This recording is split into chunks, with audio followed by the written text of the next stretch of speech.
ইংরেজি বইটা আমার প্রথম প্ল্যান ছিল, কারণ আমি তো 33 পাস ছাত্র। এক ছেলে বলছে যে আঙ্কেল আমাদের 21 হলে আপনার বই খুব কম হলে 25টা আছে। সুপ্রিয় দর্শক, আসসালামু আলাইকুম। আমরা এখন উপস্থিত আছি সোহরাওয়ার্দী উদ্যানে। এখানে আমাদের সাথে যে আছেন উনি এই বোনাস বইটির লেখক টিপু সুলতান। আসুন আমরা ওনার সাথে কথা বলি। আসসালামু আলাইকুম। ওয়ালাইকুম আসসালাম। মেলা শুরু হওয়ার প্রথম দিকে আমরা দেখেছিলাম আপনি গেটের বাইরে অবস্থান করছিলেন, তো সেখান থেকে এখানে আসা এবং সর্বপরিসর আমাদেরকে যদি বিষয়টা একটু বিস্তারিত বলেন। আমি বাইরেই মূলত বিক্রি করি। আমার মূল বিক্রয় প্লেস ছিল বাংলাদেশ রেলওয়ের ট্রেনে এবং স্টেশনে, তারপরে বাসে বা কোথাও সেমিনার হলে বা যে কোনো জায়গায় করতাম। এই মেলা শুরু হতে আমি মেলার মধ্যে তো কোনো অনুমতি নাই, বাংলা একাডেমিতে রুলস আছে, সেই রুলসে বাইরে ভিতরে বিক্রি করা যাবে না স্টল ছাড়া। আমি রাস্তায় বিক্রি করতাম। এই রাস্তায় বিক্রি করাতে বইটা প্রচুর বিক্রি হতে লাগলো। কেউ না কেউ ভিডিও ছেড়ে দিল, ছোট আকারে ভাইরাল হয়ে গেল, প্রচুর বইয়ের ডিমান্ড হয়ে গেল। আমি যা ব্যাগে করে বই নিয়েছি তা হয় না। তা বললাম যে এইভাবে তো সম্ভব না, তাহলে আমি একটা স্টলে হাত কথা বলি। তো স্টলে আমার অনেকগুলি পরিচিত ছিল। তারপরে এই কুষ্টিয়া প্রকাশন 97 নম্বর স্টল, এখানে বইটা দিয়েছি। আমার বন্ধু মিস্টার রাব্বুল, ওনাকে বললাম, এক কথা রাজি হয়ে গেল, তাই এখানে দিলাম। আসলে এটা বই না, এটা বই বললে ভুল হবে, এটা একটা টিচার। এত টেকনিক্যাল টিচার, লজিক্যাল টিচার আমি কখনো দেখিনি। এই বইটা ফ্রি, যে বলতে পারবে একটা ছোট্ট একটা কুইজ দেবো। আমরা পুরুষ মানুষ শেভ করলে ফিটকিরি লাগাই, আর হিন্দু সম্প্রদায় মেয়েরা সিঁদুর দেয়।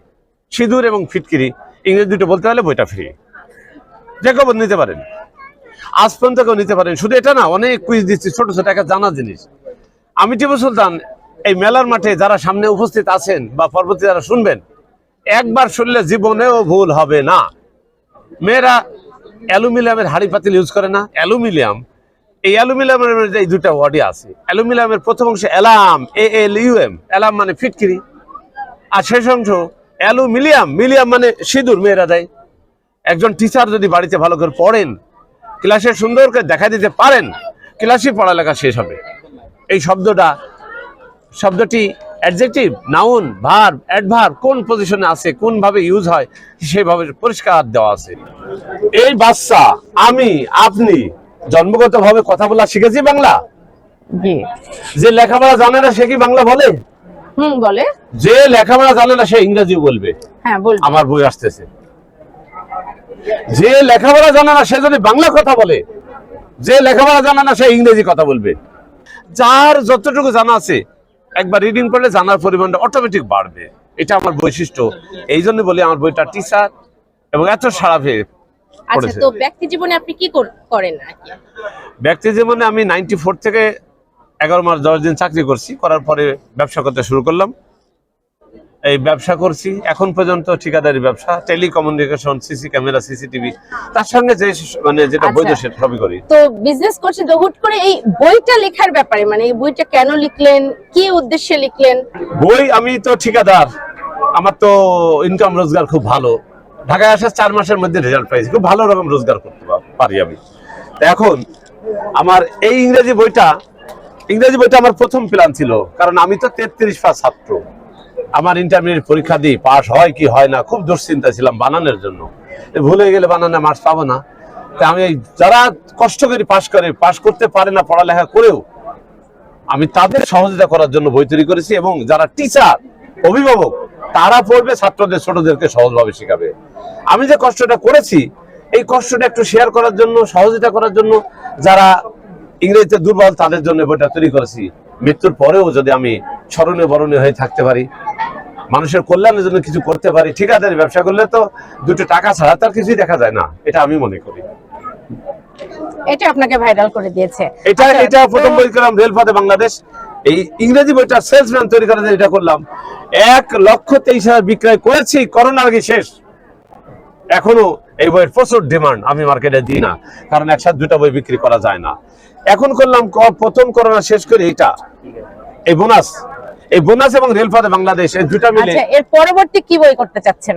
পরবর্তীতে বই আছে বোনাস 1, এটা 2, 3, 4, 5, 6, আচ্ছা, তাহলে কি আপনি আশা করছেন যে আপনার যে কোনো বই পাঠ্য বইভুক্ত হবে, বা স্কুলে যেমন ধরুন কিন্ডারগার্টেনে তো নানান রকমের বইয়ের সমারোহ, ইচ্ছে করলেই তারা নানান রকম ভালো বই নিতে পারে, তো এরকম কিন্ডারগার্টেনের শিশুদের জন্য, যেটা আপনি বলছেন যে আপনার বইটা টিচার, তাহলে এরকম একটা টিচার সুন্দর একটা বই আপনি কিন্ডারগার্টেনের বাচ্চাদের জন্য করবেন, এমন ইচ্ছা আছে কিনা? যদি কিন্ডারগার্টেন অ্যাসোসিয়েশন বলে তাহলে আমি করব ওদের জন্য। ওদের বলতে হবে যে কোন ক্লাস পর্যন্ত করতে হবে।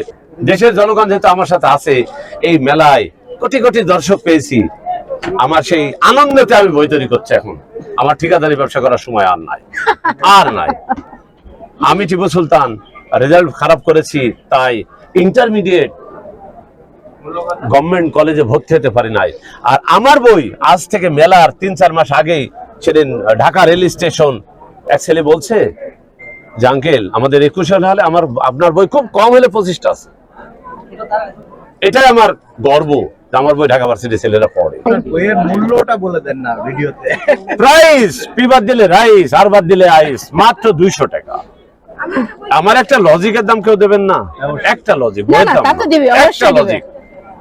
দর্শক মন্ডলী, আমরা ওনার সাক্ষাৎকারটা নিলাম, এবং কি বুঝলেন বলুন তো? মানে কি ভাবছেন, তাহলে কি 33 পেয়ে বই বের করবেন?